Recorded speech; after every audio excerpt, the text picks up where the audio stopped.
மேஷராசி நேயர்களை, மேஷராசி என்று சொல்லும் பொழுது அஸ்வினி நட்சத்திரம் மேஷராசி, பரணி நட்சத்திரம் மேஷராசி, கிருத்திகை நட்சத்திரம் 1ஆம் பாதம் வரையில மேஷராசி.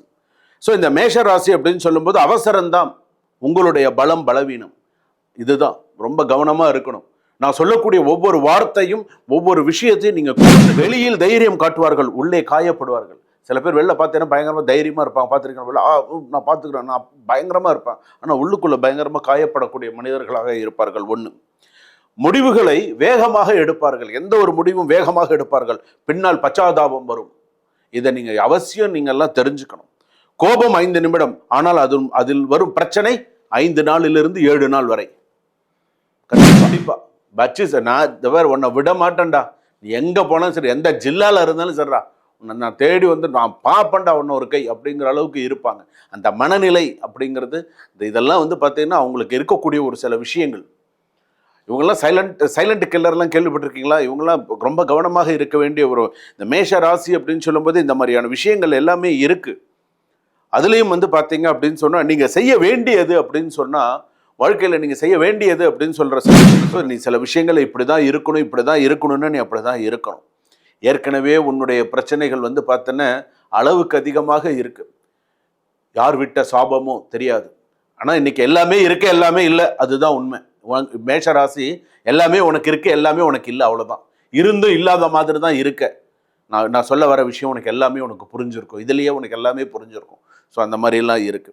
ஸோ அப்போ நீ எந்த கோவிலில் நீ பரிகாரம் பண்ணலாம், என்ன மாதிரியான விஷயங்கள் நீ செய்யலாம் அப்படின்னு சொன்னால்,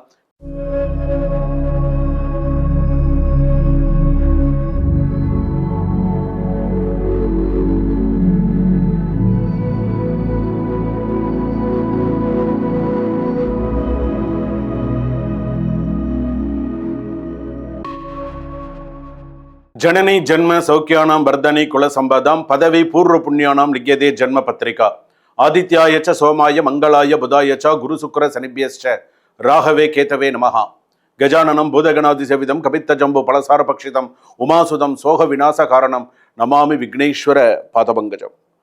மகாகணபதி துணை கொண்டு, குருவருள் துணை கொண்டு, நேயர்கள் அனைவருக்கும் வணக்கம். நான் உங்கள் டாக்டர் வி ராஜ்குமார் சிவாச்சாரியார் பேசுகிறேன். எல்லாரும் எப்படி இருக்கீங்க? நலமா இருப்பீங்க நம்புறேன். இப்பொழுது நாம் பார்க்கக்கூடியது, வாழ்க்கையில் ஒவ்வொருத்தரும் ஒவ்வொரு விஷயத்தை நம்ம கற்றுக்கணும், ஒவ்வொரு விஷயத்தை நம்ம தெரிஞ்சுக்கணும். அதுதான் மிக முக்கியமானது. ஏதாவது ஒரு சூழலில், ஏதாவது ஒரு நேரத்தில், ஏதாவது ஒரு விஷயம் நம்ம கண்ணில் படும்போது அந்த விஷயத்தை நம்ம தெரிஞ்சுப்போம். அதுதான் நிதர்சனமான உண்மை அப்படிங்கிறது. இப்போ நம்ம பார்க்கக்கூடிய ஒரு தலைப்பு என்ன அப்படின்னு கேட்டால், மறைக்கப்பட்ட உண்மை. 12 ராசிகளுக்கு மறைக்கப்பட்ட உண்மை தான் என்ன, நீங்கள் என்ன செய்யணும், என்ன செய்யக்கூடாது, இது ஒவ்வொரு வாழ்க்கையிலும் நீங்கள் தெரிந்து கொள்ளக்கூடிய ஒரு விஷயம். நீங்கள் என்ன பண்ணணும், பண்ணக்கூடாது, அது மிக முக்கியமானது. அப்போது இதுக்கு என்ன விஷயம் நமக்கு பண்ணணும், மறைக்கப்பட்ட உண்மை தான் என்ன. இப்போ நான் நிறைய ராசிகளில் நான் பேசிட்டு வரும்போது நிறைய ராசிகள்லாம் அனலைஸ் பண்ணி பேசும்பொழுது, பிரம்மன் எழுதிய விதி, உங்களுடைய அதாவது லட்சக்கணக்கான மக்களுடைய ஒரு ஆதரவு அதில் இருந்தது. உண்மையிலேயே அது ஒரு தெய்வ கடாட்சம்னு சொல்லலாம். அந்த அளவுக்கு வந்து பார்த்தீங்கன்னா இந்த பிரம்மன் எழுதிய விதி அவ்வளோ ஒரு சிறப்பாக இருந்தது.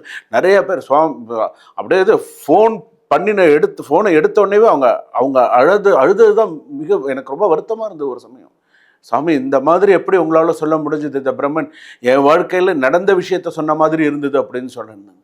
அப்போது எல்லாரும் ஒவ்வொருத்தரும் ஒரு விஷயங்கள் நம்ம கிட்ட பகிர்ந்துக்கிறாங்க. சுவாமி இந்த மாதிரி இருந்து நீங்கள் சொன்ன பிரம்மன் எழுதிய விதி அப்படின்னும்போது, அப்போது இதுக்கு வந்து மறைக்கப்பட்ட உண்மை தான் என்னதான் மறைஞ்சிருக்கு, எதனால மறைக்கப்பட்டது, என்ன பிரச்சனை, செய்ய வேண்டியது என்ன, செய்யக்கூடாதது என்ன, இதுக்கு என்ன பரிகாரம் நான் பண்ணிக்கலாம். என் 12 ராசிக்கு நான் இப்போ தனித்தனியாக சொல்ல போகிறேன். நோட் டவுன் பண்ணிக்கோங்க. வீடியோ கடைசி வரைக்கும் ஸ்கிப் பண்ணாமல் பாருங்கள். அப்போ தான் நான் நடுவில் என்ன சொல்ல வரேன், என்ன ஸ்லோகங்கள் நடுவில் சொல்லியிருக்கேன், என்ன விஷயங்கள் எந்த கோவிலுக்கு போக சொல்லியிருக்கேன் அப்படிங்கிறதெல்லாம் உங்களுக்கு தெரிய வரும். சரிங்களா? வாங்க வீடியோக்குள்ளே போகலாம். மேஷராசி நேயர்களை, மேஷராசி என்று சொல்லும்பொழுது அஸ்வினி நட்சத்திரம் மேஷராசி, பரணி நட்சத்திரம் மேஷராசி, கிருத்திகை நட்சத்திரம் 1ஆம் பாதம் வரையில் மேஷராசி. ஸோ இந்த மேஷராசி அப்படின்னு சொல்லும்போது அவசரம்தான் உங்களுடைய பலம் பலவீனம். இதுதான் ரொம்ப கவனமாக இருக்கணும். நான் சொல்லக்கூடிய ஒவ்வொரு வார்த்தையும் ஒவ்வொரு விஷயத்தையும் நீங்கள் கூர்ந்து கவனிங்க. அப்போ உங்களுக்கு தெரியும் ராஜ்குமார் குருக்கள் என்ன சொல்ல வராரு, என்ன சொல்லியிருக்காரு அப்படிங்கிறது. இதில் மறைக்கப்பட்ட உண்மை என்ன, what is the hidden truth அப்படிங்கிறது நீங்கள் தெரிஞ்சுக்கணும். வெளியில் தைரியம் காட்டுவார்கள், உள்ளே காயப்படுவார்கள். சில பேர் வெளில பார்த்தீங்கன்னா பயங்கரமாக தைரியமாக இருப்பாங்க, பார்த்துருக்கேன். வெளில நான் பார்த்துக்கிறேன், நான் பயங்கரமாக இருப்பேன். ஆனால் உள்ளுக்குள்ளே பயங்கரமாக காயப்படக்கூடிய மனிதர்களாக இருப்பார்கள். ஒன்று, முடிவுகளை வேகமாக எடுப்பார்கள். எந்த ஒரு முடிவும் வேகமாக எடுப்பார்கள், பின்னால் பச்சாதாபம் வரும். இதை நீங்கள் அவசியம் எல்லாம் தெரிஞ்சுக்கணும். கோபம் 5 நிமிடம், ஆனால் அதில் வரும் பிரச்சனை 5 நாளிலிருந்து 7 நாள் வரை. கண்டிப்பா நீ எடுக்கிற இது நான் சொல்ற ஒவ்வொரு விஷயம், கோபம் 5 நிமிஷம் தான், அதனால வர பிரச்சனை 5 நாள்லேருந்து 7 நாள் வரைக்கும் இருக்குமா. ஏதாவது ஒரு பிரச்சனை, சண்டை, நீ சொன்னதானடா அன்னைக்கு ஏன் சொன்ன அப்படின்னு சொல்லி பிரச்சனை வரும். என்னதான் மேஷராசிக்காரர்கள் ஒதுங்கி போனாலும் பிரச்சனைகள் வரதான் வரும். அதனால சில விஷயத்தில் இப்போ நான் சொன்ன அந்த மறைக்கப்பட்ட உண்மைகளில் இப்போ நான் சொல்லிட்டு வரேன். இதில் நீங்கள் கவனமாக இருக்கேன். யாருக்கும் கீழே வேலை செய்ய மாட்டார்கள், நான் தான் தலைவன் என்ற மனநிலை. சில பேருக்கு இந்த மனநிலை இருக்க தான் இருக்கும். உங்ககிட்ட வேலை செய்ய மாட்டேன், நான் இப்படி தான் இருப்பேன் அப்படிங்கிற மாதிரிலாம் இருப்பாங்க. நம்பிக்கை கொடுத்தால் உயிரே கொடுப்பார்கள், துரோகம் செய்தால் மறக்க மாட்டார்கள், வச்சு செய்வார்கள். கண்டிப்பாக வச்சு நான் உன்னை விட மாட்டேன்டா, நீ எங்கே போனாலும் சரி, எந்த ஜில்லாவில் இருந்தாலும் சரிடா, உன்னை நான் தேடி வந்து நான் பார்ப்பேன்டா ஒன்று ஒரு கை அப்படிங்கிற அளவுக்கு இருப்பாங்க. அந்த மனநிலை அப்படிங்கிறது இதெல்லாம் வந்து பார்த்தீங்கன்னா அவங்களுக்கு இருக்கக்கூடிய ஒரு சில விஷயங்கள். இவங்கெல்லாம் சைலண்ட் கில்லர்லாம் கேள்விப்பட்டிருக்கீங்களா? இவங்கெல்லாம் ரொம்ப கவனமாக இருக்க வேண்டிய ஒரு இந்த மேஷ ராசி அப்படின்னு சொல்லும்போது இந்த மாதிரியான விஷயங்கள் எல்லாமே இருக்குது. அதுலேயும் வந்து பார்த்தீங்க அப்படின்னு சொன்னால் நீங்கள் செய்ய வேண்டியது அப்படின்னு சொன்னால், வாழ்க்கையில் நீங்கள் செய்ய வேண்டியது அப்படின்னு சொல்கிற சில விஷயங்கள் சொல்கிறேன். முடிவெடுக்கும் முன்னால் 10 நொடியாவது நீ யோசிக்க வேண்டும். ஒரு முடிவு எடுக்கிறதுக்கு முன்னாடி 10 நொடி 15 நொடி யோசி, செய்யலாமா அந்த நிமிஷம் நீ யோசி, அதுக்கப்புறமா யூ கேன் டூ எனிதிங். அதை ஞாபகம் வச்சுக்கோ. கோபம் வந்தால் உடனே பதில் சொல்லாமல் அமைதியாக இருக்கும். கோபத்தில் வார்த்தையை விட்டுறாத, ரொம்ப தப்பு. அதே போல உனக்கு வந்து பார்த்தீங்கன்னா சிகப்பு நிறம், முருகன் வழிபாடு வெற்றி தரும். முருகப்பெருமானு உனக்கு ஏதாவது மனசுல பிரச்சனை தோணுதா, உனக்கு ஏதாவது சில விஷயங்கள் தோன்றுதா, முருகப்பெருமானுக்கு சிகப்பு வஸ்திரம் சாத்தி அர்ச்சனை பண்ணு. உனக்கு அது ஒரு விதத்தில் உனக்கு சிறப்பை தரக்கூடியதாக இருக்கும்.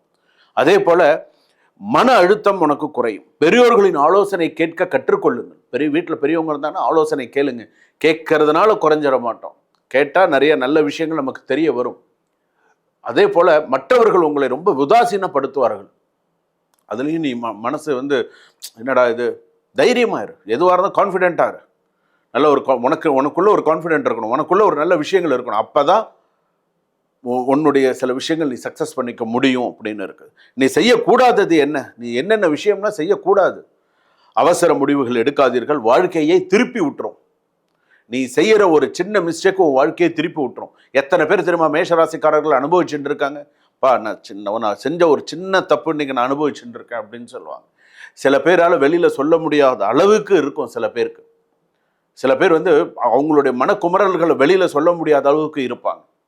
என்னதான் வீட்டில் வெளியில் என்னத்தங்க நம்ம சொல்ல முடியும் சொல்லுங்க, மேஷராசி என்னத்தங்க வெளியில் சொல்ல முடியும் சொல்லுங்க. அந்த அளவுக்கு மனக்குமரல்கள் எனக்கு இருக்கே, யார்கிட்ட நான் சொல்றது, தெய்வத்துக்கிட்ட தான் போய் முறையிட முடியும். என்னால் வேற என்ன செய்ய முடியும்? நம்பினவங்களும் என்னை குத்தின்னு தானே சார் இருக்காங்க இப்போ வரைக்கும். நான் வாட்டுக்கு நான் உண்டு, என் வேலை உண்டு, நான் கௌரவமாக இருந்துட்டு இருக்கேன், எனக்கு எங்கேருந்து தான் பிரச்சனை வருதுன்னு தெரியல அப்படிங்கிற அளவுக்கு எல்லாரும் புலம்பின்று தானே இன்றைக்கும் இருந்துட்டு இருக்காங்க. நினச்சி பாருங்க, இதெல்லாம் நிதர்சனமான உண்மை, நீங்கள் சொன்னாலும் சொல்லாட்டாலும்.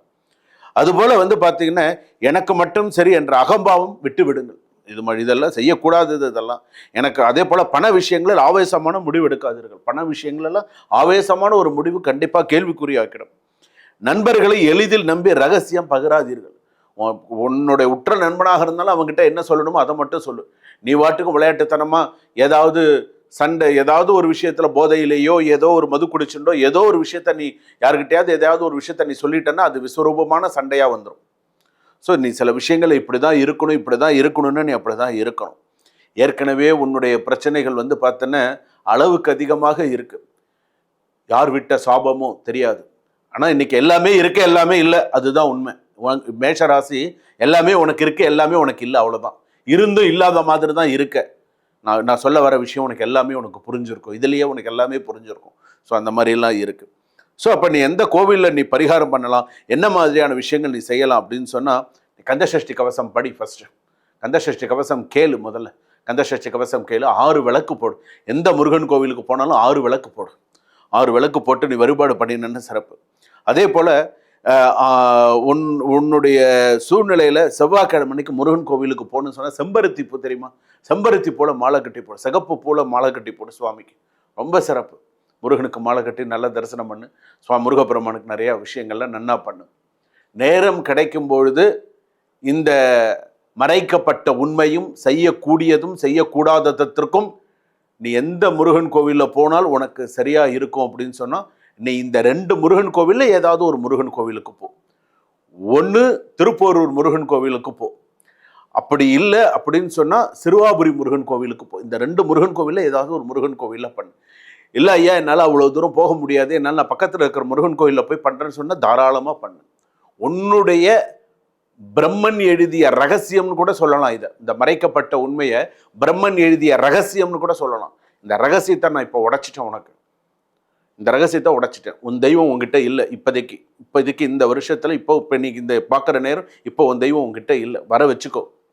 உனக்கு சில ஈடுபாடுகள் இல்லாமல் இருக்க, சில விஷயத்துலலாம் வெறுப்புத்தன்மையாக இருக்க. இதை நீ என்னைக்கு வர வச்சுக்கிறியோ அன்னைக்கு தான் உன் லைஃப்பில் நிறைய நல்ல விஷயங்கள்லாம் நடக்கும். அதனால் என்ன செய்யணும் என்ன பண்ணணும் அப்படிங்கிறத நல்ல தீர்வாக ஞாபகம் வச்சுட்டு ஒரு விஷயமும் பண்ணு. கண்டிப்பாக நிறையா சக்ஸஸ் ஆகும். வாழ்க வளமுடன், வாழ்க. இதுவரையில் நீங்கள் பார்த்தது 12 ராசிக்கான செய்ய வேண்டியது செய்யக்கூடாதது மறைக்கப்பட்ட உண்மை எது அப்படிங்கிறத நம்ம பார்த்தோம். இது பார்த்தீங்கன்னா பொது பலன்களே. உங்களுடைய சுய ஜாதகப்படி உங்களுடைய ஜென்ம ஜாதகப்படி நீங்கள் உங்களுடைய ஜாதகத்தை காண்பித்து உங்களுடைய லக்னம் என்ன, உங்களுடைய லக்னாதிபதி யார், உங்கள் ராசியாதிபதி யார், உங்களுடைய 7ஆம் அதிபதி யார், உங்களுடைய 7 குடையவன் யார், ஜாதகத்தில் சரியாக இருக்கா, உன்னுடைய வரவு செலவு, உன்னுடைய முழு ஜாதகத்தை நீ ஒரு தடவை அனலைஸ் பண்ணி ஃபுல்லாக செக் பண்ணிக்கோ. எப்பப்போ என்ன தசா புக்தியில் என்னென்ன நடக்கிறதோ இதுக்கு நான் என்ன பண்ணணும். இப்போ இதுவரையில் நான் சொல்லியிருக்கிற விஷயங்கள்லாம் உனக்கு எந்த அளவுக்கு உனக்கு சரியாக இருந்தது அப்படிங்கிற வரைக்கும் நீங்கள் கரெக்டாக சொல்லுங்கள். அப்படி நீங்கள் சொல்லும்போது எனக்கும் நானும் அதை தெரிஞ்சுப்பேன். உங்களுக்கு ஏதாவது டவுட்ஸ் இருந்தது அப்படின்னு சொன்னால் டிஸ்கிரிப்ஷனில் நம்பர் இருக்குது. எனி டைம் நீங்கள் ஒரு அப்பாயின்மெண்ட் ஃபிக்ஸ் பண்ணி நீங்கள் எப்போ வேணாலும் நீங்கள் எனக்கு ஒரு கால் பண்ணி ஒரு டைம் ஃபிக்ஸ் பண்ணி நீங்கள் என்கிட்ட ஜாதகம் பார்த்துக்கலாம், தெரிஞ்சுக்கலாம். சுபம்.